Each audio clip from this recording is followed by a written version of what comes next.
off, one day it's going to end. And one day it's going to be too late. I'm trying to get you guys to say you can experience the presence of God and the fellowship and the communion of God, but you have to answer to Him, and you have to put effort into that relationship. Some of us need to get that I can't attitude. How many of you in the past or currently have played sports or have been in any type of team at all? Group, anything? Okay. I feel like the one thing my coach always told me was the one thing you don't want to hear in practice, the one word that would make everybody run for hours, is I can't. You might say, I don't want to, this is real hard, but if you say I can't, you're in big trouble on those teams. I'm about to go against all of that and tell you some of us need to learn to say I can't. I can't go out till 2 o'clock in the morning on a Saturday because I have church Sunday morning and I want to be focused on what's going to be poured into me. What are you doing out till 2 o'clock in the morning anyway? Go home. I can't get drunk. I can't smoke those things. I can't talk about those people that way. Girls, this is a big one for young girls in school. I know everybody wants to talk about what so-and-so is wearing and who so-and-so is dating and how come that boy talked to me that way and I don't like him and you can't talk about people that way. In church, it's the worst. And that's really sad, but that's why it's so hard to get so many people to come into the doors of a church, is because they've come into a church and they felt judged and they felt not included and they never want to come into a church again. And so they go out into the world and they find everything else out there that's accepting them and loving them and everything else, and they miss out on what's happening in here. At some point, we have to get that spirit of I can't to get the spirit of the Holy Presence. And let me just touch on one thing. At some point, young men and young women, you have to say, I can't touch you like that. And you can't touch me like that. Because I'm not yours. That would be like me borrowing Danielle's shirt and then giving it to Hannah and saying, here, you can have it. Danielle's going to be a little upset about that. So if you decide that you want some boy that you're interested in right now or some girl that you're interested in right now to be able to touch you and do things that God has ordained for your husband, you're giving away something that's not yours to give away. You need to learn to say, I can't, to get into the presence of God.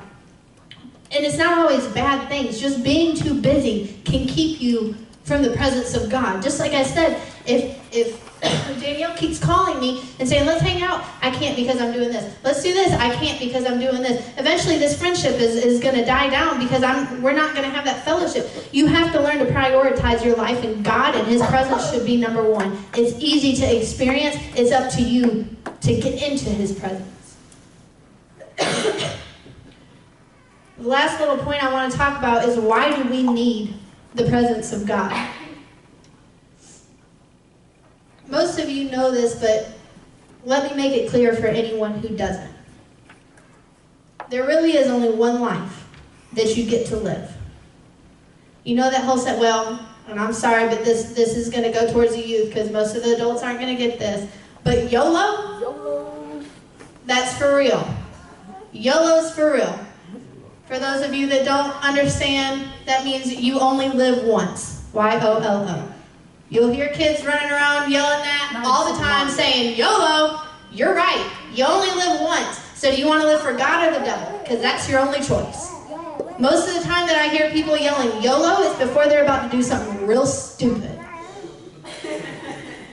So let me enlighten you that once you get done with YOLO, you're going to heaven or not. And I'm going to try and keep this simple because I don't want to scare any small children, but that's your options. So you're right, YOLO.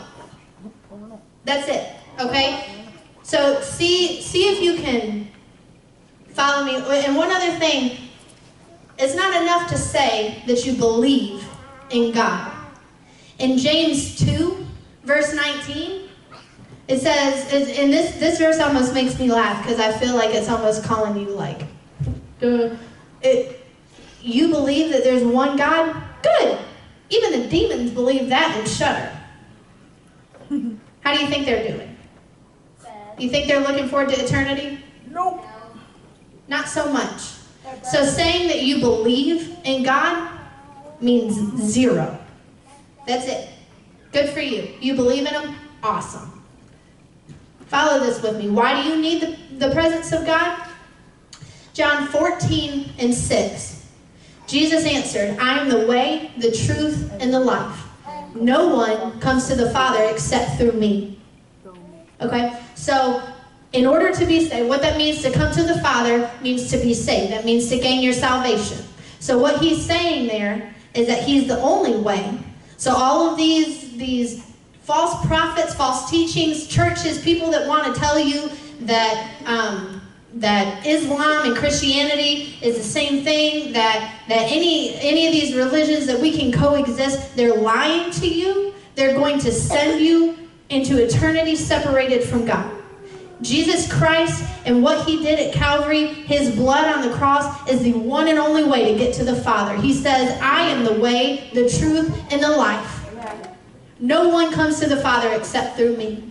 And I love you enough to tell you that yes, you love everybody. You don't treat anybody, regardless of their race, religion, sexual preference. You don't treat them any different. You understand that that is a sin and they're wrong, and you love them the way that the Lord taught you to. You live your life according to the Word, and that's how you can bring them to Christ. Let me get back to this. So what He's saying is that in order to be saved, you have to have a relationship with Jesus. So how do you have a relationship with Jesus? John 6:44.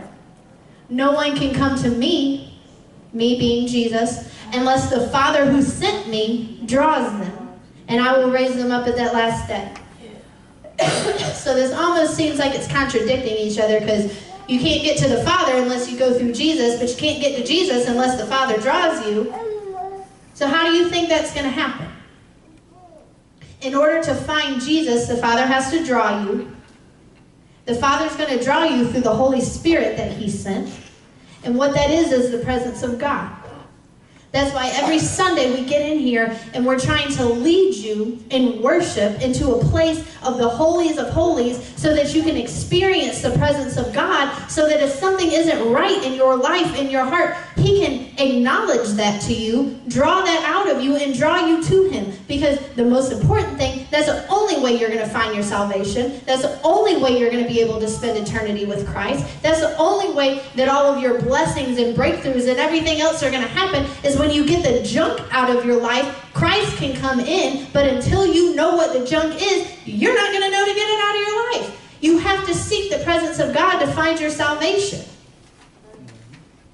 When you feel that tugging on your heart, and I know so many young people will sit in services like the youth service that we had, and those services are some of the most encouraging and heartbreaking services all at the same time, because I will see some people that you can see the presence of God just falls on them, and they get broken, and they come and they find freedom and they find Christ, and it changes their life. And you see that in Sunday morning services, and you see that in Wednesday night services where adults will come in and they've just had the worst week ever, and they just let God saturate their heart, and they feel that tugging to come and just let somebody pray with them, and not acknowledge to that person what your sin is or what that junk is, but just give it to God, and they let God take that from them. But then there's always somebody that you can see fighting. And they're fighting that tugging, thinking, well, I'll deal with it when I get home because I don't feel like doing this in front of everybody. Or young people so many times is, I have such a long life to live. I want to do all of these things that I've seen everybody else do. And I know it's maybe not right, but I know that God's forgiveness is there, and I'll get right with God when I need to. That's not how it works. You can only come to Christ as He calls you. So when He's calling you, when you feel that tugging on your heart, I know at least for me, a lot of times I thought, well, that's just me. That's not you. The last thing your flesh is going to desire is God.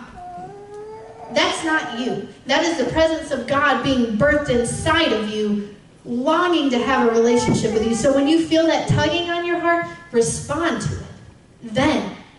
And it has nothing to do with looking funny in front of your friends or anything else. You never know. If you respond to the presence of God and the calling of God, you don't know who's going to see that and think, man, I want to do that too. And that doesn't mean that you're not a Christian. That doesn't mean that anything like that. It means that whatever God is dealing with in your heart, he's trying to draw that out. Respond to it. Because that's the presence of God wanting to be inside of you. Now think about if you got a ticket. How many in here have ever gotten a ticket? Okay, most of you. How many of you had to go to court for that ticket? How many of you had to pay for that ticket? Okay, all right. I'm in good company. That's good to know. I need to ease up, but okay. Court, is that not the most intimidating thing ever? And you walk in there, like, you're in the courtroom with some serious criminals, and you're like, I just rolled through a stop sign. And you're just, but the thing is, you're facing judgment. And there's a judge in his chair that's going to tell you, did you do it? Yeah, well, you're guilty. Okay, pay the ticket. Fine. And that's how it goes. Sometimes, in my case, you do it one too many times, you get your license suspended. Sometimes repercussions are bigger than others. But you know what didn't happen ever once that would have been awesome? If I would have walked into the courtroom and my best friend was a judge. Like my best friend since I was growing up was a judge. And I know they would have looked at me and been like,